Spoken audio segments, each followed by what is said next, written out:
Dans cette association basée à Istanbul, les femmes viennent apprendre la littérature, le droit ou la religion. Il y a ici des mères de famille, mais aussi des étudiantes, souvent exclues du système universitaire classique turc parce qu'elles portent le foulard. C'est pour elles que l'association a été créée.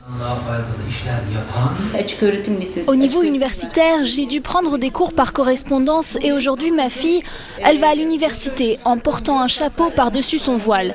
Je n'ai pas envie que mes petits-enfants soient à leur tour discriminés à cause de leur religion. Le projet du gouvernement d'autoriser le port du voile à l'université est donc une bonne nouvelle pour l'association. 70% de la population turque soutient la levée de cette interdiction. Mais certains laïcs purs et durs, fidèles à Atatürk, sont contre. Ils craignent qu'après l'université, le foulard ne soit autorisé à l'école ou dans la fonction publique.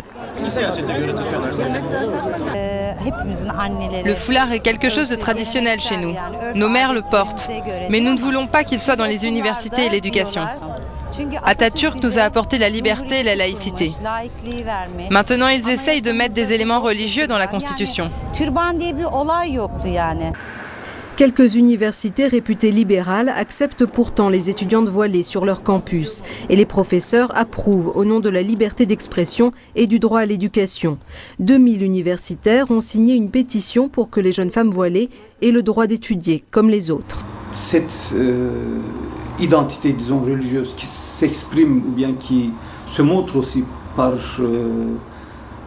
des moyens comme foulard ou autre chose, enfin, ce côté vestimentaire, c'est une façon d'exister démocratiquement dans la société. Chacun a sa façon de s'habiller et chaque façon de s'habiller est politique. Ces filles-là qui, il y a quelques décennies, elles étaient chez eux, à la maison avec leurs parents, maintenant ils sont à l'école, à l'université avec nous. Donc elles gagnent, elles apprennent. Depuis le coup d'État de 1980, près d'1 million d'étudiantes turques voilées auraient été obligées d'abandonner leurs études supérieures. Selon le gouvernement, c'est pour remédier à cette injustice que la Constitution doit changer.